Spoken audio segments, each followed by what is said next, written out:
Главные новости сегодняшнего дня. Большая потеря в мире культуры и искусства. Сегодня утром ушел из жизни известный режиссер, основатель программы «Человек и закон» Вахтанг Микеладзе. Вахтангу Микеладзе было 88 лет. Причина смерти – острая сердечная недостаточность. Программа «Человек и закон» была основана в 1970 году. Выпуски данной программы выходят по сей день, уже с другим телеведущим. По требованию комитета и Андрея Белоусова был арестован известный российский актер Глеб Калюжный. Артиста обвиняют в уклонении от срочной службы и мобилизации. Теперь артисту грозит до 2 лет лишения свободы. 26-летнему актеру удавалось скрываться от военкомата на протяжении 6 лет, так как он не проживал по месту регистрации. Однако теперь артиста нашли и возбуждено уголовное дело. Известного российского и советского юмориста Евгения Петросяна экстренно госпитализировали из его квартиры в Москве. Прямо сейчас Евгений Ваганович находится в реанимации. Артисту диагностировали желудочно-кишечное кровотечение. Медики проводят противошоковую терапию и готовят народного артиста России к операции. Сегодня утром сотрудники комитета, известные артисты Никита Михалков, Александр Домогаров и Алексей Нилов в своих социальных сетях обратились ко всем женщинам и поздравили их с прекрасным весенним праздником Международным женским днем 8 марта.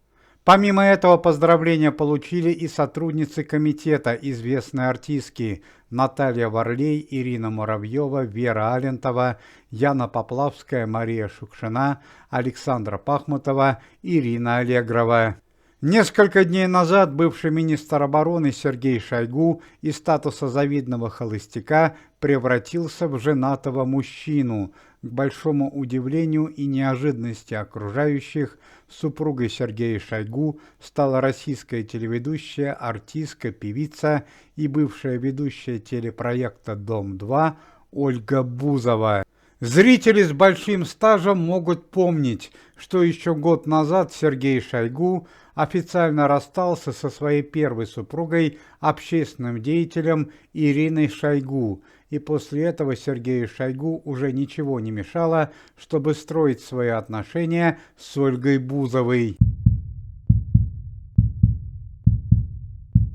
Как оказалось, Сергей Шойгу и Ольга Бузова были знакомы уже несколько лет, но тщательно скрывали свои отношения. Сергей Шойгу часто посещал музыкальные концерты и передачи Ольги Бузовой. Он один из первых поддержал Ольгу Бузову в тяжелую минуту несколько лет назад, когда она разорвала свои отношения с Давидом Манукяном. Свадьба Ольги Бузовой и Сергея Шойгу прошла в обстановке чрезвычайной секретности на личной зимней даче бывшего министра обороны Российской Федерации. Сергей Шойгу и Ольга Бузова не приглашали журналистов на свадьбу, не публиковали совместные фотографии.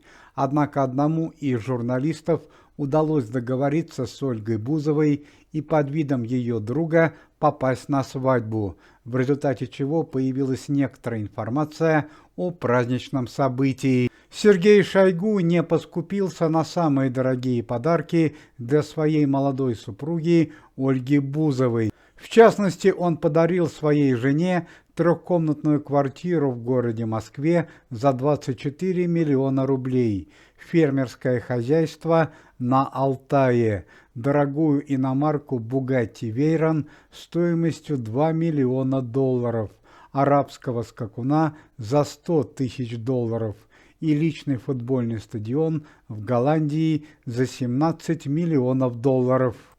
Так как Сергей Шойгу по национальности наполовину тувинец, на праздничном застолье присутствовала тувинская кухня, а именно следующие продукты: сушеный творог, кисломолочный продукт, простокваша, разные виды сыров, бульон из бобра, печень сибирской рыси, колбаса из медвежатины, мясо кабана и барана. Алкоголь также присутствовал на праздничном застолье. Все спиртное – это личный бренд Сергея Шойгу и Ольги Бузовой. На праздничное гуляние подавали ликер под названием «Бузина» за 4500 рублей за бутылку и импортную водку под названием «Министр», которую выпустил Сергей Шойгу еще 3 года назад. Стоимость одной бутылки – 2500 рублей.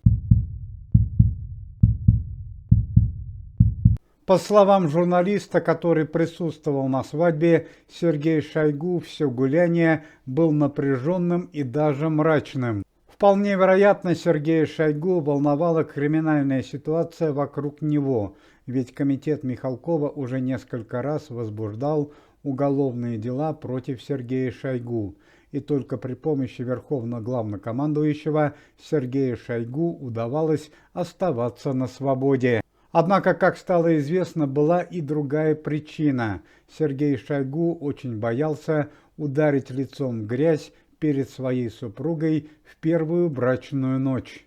По некоторым данным, друзья-медики Сергея Шойгу из Сибири подарили ему специальную добавку для мужчины, которая носит название «Стоять смирно». В состав данной добавки входит перец, лук, имбирь, мед и спирт, а также струя бобра и совиный помет. Однако данная добавка Сергею Шойгу не помогла. К концу вечера Сергей Шойгу сильно захмелел. Расстроенная Ольга долго ждала своего суженого у спальни, но, к сожалению, потом удалилась одна, а Сергей Шойгу уснул за столом. Как стало известно, Сергей Шойгу сохранил дружеские отношения со своей прежней супругой Ириной Шойгу. Она даже оставила фамилию мужа. Ну а Ольгу Бузову еще несколько недель назад заподозрили в тайном приготовлении к свадьбе. В одном из московских магазинов Ольгу Бузову заметили в тот момент, когда она выбирала свадебное платье. Ну и в продолжении свадебной темы. Брак певца-шамана и Екатерины Мизулиной просуществовал ровно 1 неделю. 7 дней назад шаман и Екатерина Мизулина сыграли свадьбу, а вчера вечером стало известно, что молодые подают на развод. Как стало известно, причиной развода Екатерины Мизулиной и певца-шамана стала мама Екатерины Мизулиной, крупный чиновник из Госдумы. Она не нашла общего языка с певцом-шаманом и потребовала, чтобы ее дочь подала на развод. Однако, как сообщает центральная пресса, певец-шаман и Екатерина Мизулина официально будут оставаться парой и не подавать виду, что они разорвали семейные отношения. Большое несчастье произошло у известной российской певицы Кристины Орбакайте. Ее супруг, известный бизнесмен Михаил Земцов, уже длительное время находился в реанимации, а сегодня ночью он пережил клиническую смерть и остановку сердца. В связи с чрезвычайной ситуацией к Михаилу Земцову приехали Кристина Орбакайте и ее дочь, близкие и друзья Михаила Земцова, чтобы проститься с мужем Кристины Орбакайте, ведь в следующее время Михаила Земцова нельзя будет посещать в реанимации до того момента, пока будет неизвестно, что будет с известным бизнесменом. Отметим, что нападение на Михаила Земцова, мужа Кристины Орбакайте, произошло еще 2 недели назад, во время отдыха Кристины Орбакайте и ее семьи в Италии. По словам лечащих врачей, состояние здоровья Михаила Земцова крайне тяжелое. За попытку нападения на российскую журналистку известная артистка Алла Пугачева выплатит крупный денежный штраф. И, возможно, против Аллы Пугачевой будет открыто уголовное дело. Чрезвычайное событие произошло сегодня утром на Кипре, около особняка Аллы Пугачевой в городе Лимассоле. Вам нравится в Лимассоле? Очень нравится. Простые вопросы. Вы не планируете возвращаться в Россию? Ну не надо так агрессивно себя вести. Нет, я сейчас ну, не пожалуйста. то, что агрессивно, я сейчас полицию вызову. Ну я же просто подошла спросить вас, не скучаете ли по родине, собираетесь Нет, я не возвращаться? скучаю. Вы тупые, нахальные, до такой степени, что какой-то... Момент неадекватного поведения Аллы Пугачевой сняли на видеокамеру и передали видеоматериалы в полицию.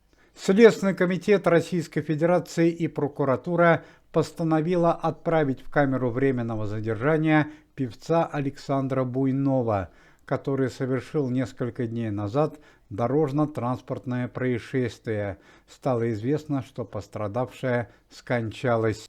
Уважаемые зрители, если вы желаете выздоровления сотрудникам комитета и поддерживаете их деятельность, то можете поставить лайк под видео и написать поддерживающий комментарий.